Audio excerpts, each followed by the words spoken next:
Boa tarde para todo mundo. Hoje, dia 7 de agosto de 2023, pessoal. Início de mais uma semana aí de operações nos mercados, notícias nos mercados. E vamos para o resumão do dia, minha gente. Bom, vamos lá. Vocês estão vendo minha tela? Então, bom, começando aqui pelas bolsas da Ásia. As bolsas da Ásia, pessoal, em sua maioria, elas fecharam no negativo, refletindo a negatividade que nós tivemos nos mercados na sexta-feira passada. Não só na sexta-feira passada, como nos últimos dias, principalmente pós rebaixamento aí da nota dos Estados Unidos, porque de lá para cá o mercado azedou completamente, né? Isso acabou contaminando as bolsas da Ásia. Eu não sei se vocês se lembram, mas de quinta para sexta, as bolsas da Ásia conseguiram respirar um pouco, principalmente por causa de alguns estímulos do governo chinês que foram anunciados. E o PMI de serviços lá, que veio acima de 50.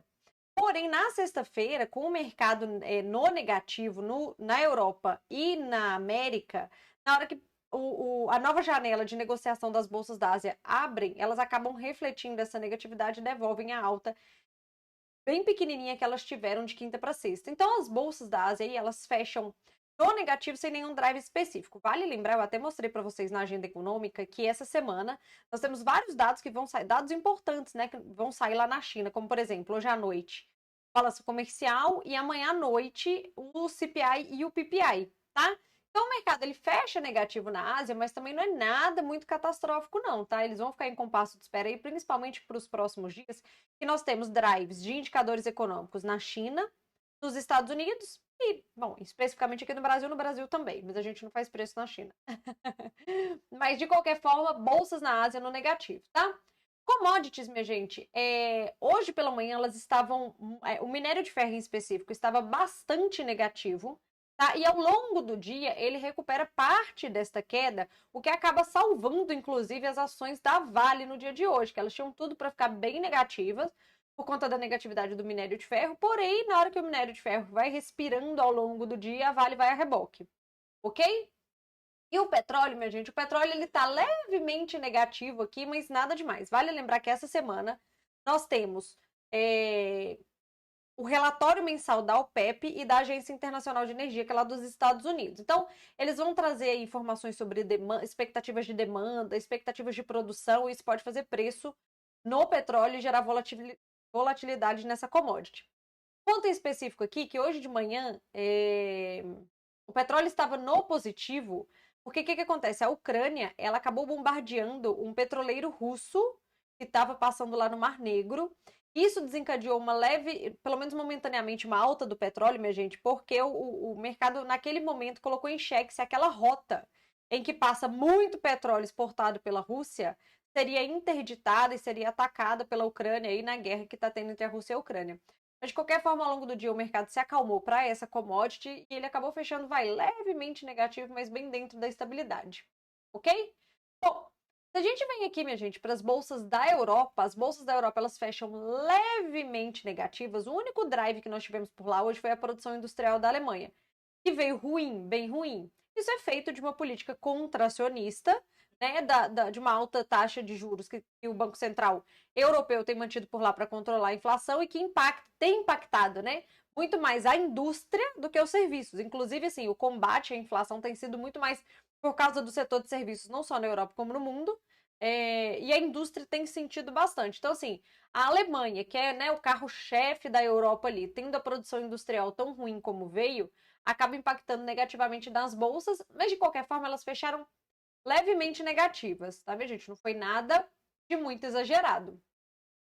Quando a gente vai para as bolsas dos Estados Unidos, como a gente pode ver que as bolsas dos Estados Unidos hoje conseguem ensaiar uma alta, uma recuperação de parte das perdas da semana passada. Vale lembrar que eu mostrei para vocês nos destaques da semana passada que os Estados Unidos fechou bem negativo a semana, né? Principalmente de novo por causa do rebaixamento de sua nota de risco, tá?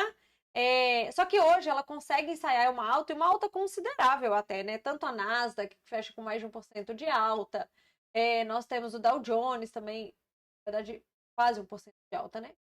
Nós temos aqui o Dow Jones, sim, mais de 1% de alta, enfim, nós temos um cenário de bolsas nos Estados Unidos positivas, recuperando parte das perdas. Vamos lá.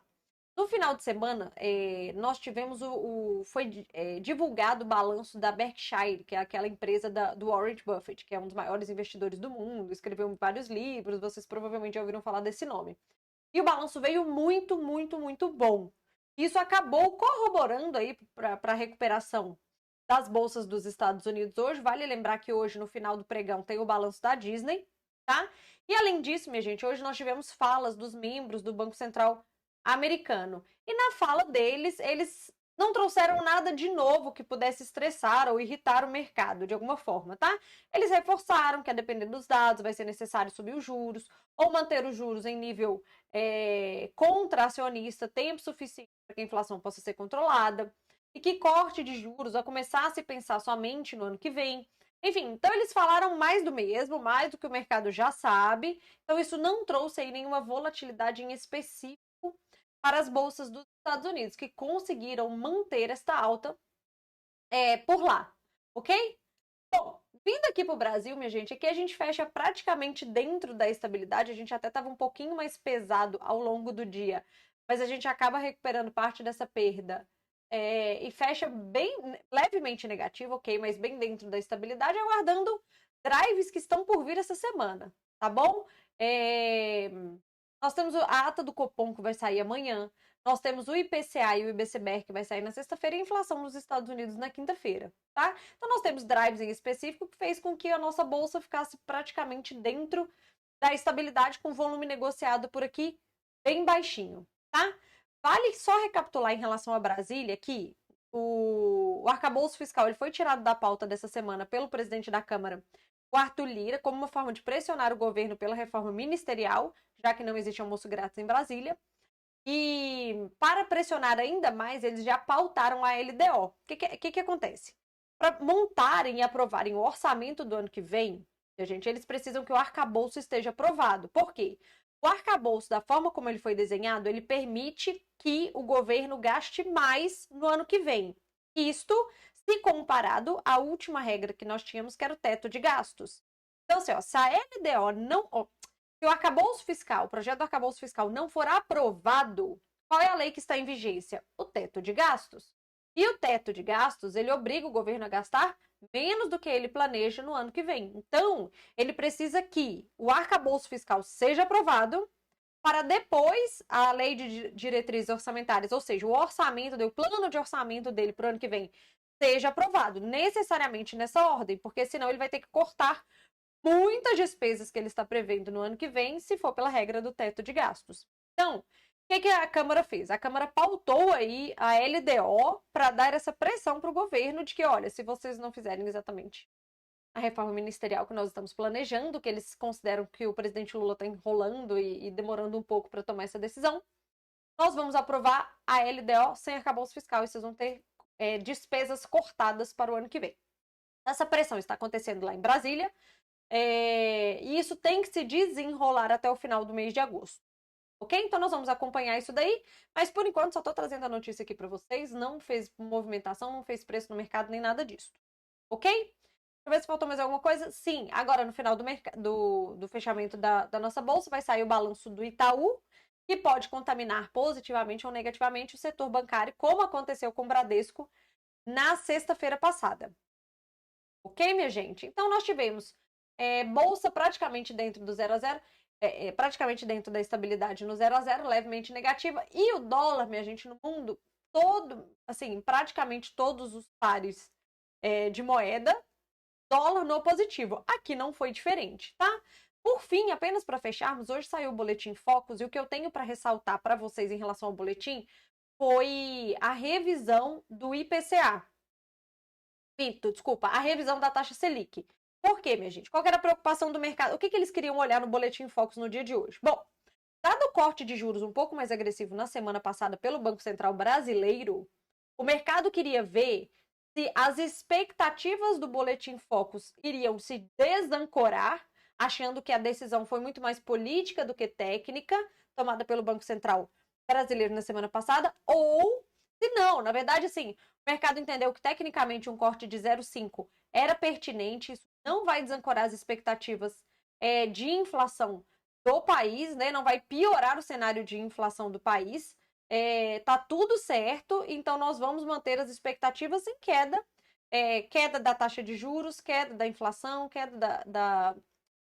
e queda da taxa de juros da Selic. Certo? Então, se o mercado estava curioso para saber como que as expectativas do mercado iriam se refletir no Boletim Foco de hoje, o que acontece? Veio tudo tranquilo. Tá? O mercado entendeu que o corte de 0,5 base points está dentro de uma análise técnica coerente, feita pelo Banco Central Brasileiro, que isso não vai degringolar aí a nossa inflação no longo prazo, e veio tudo em linha. Então, isso, de certa forma, trouxe uma calmaria para o mercado, mas também trouxe a sensação de que o carry trade, de fato, vai se tornar menos vantajoso para a gente. Tá? Mas, enfim, só queria trazer essa interpretação para vocês. A movimentação positiva do dólar, que vocês conseguem ver aqui, a movimentação positiva do dólar hoje foi uma movimentação mundial, tá? E também sem nenhum drive extremamente específico que pudesse estressar o dólar no mundo. E a gente vai aguardar os drives da próxima semana. Da próxima semana não, desculpa, dos próximos dias. Tá bom? Então é isso. Espero que a segunda-feira de vocês tenha sido muito boa. E uma ótima terça-feira, um ótimo restinho de segunda, uma ótima terça-feira e até o resumo de amanhã. Beijo.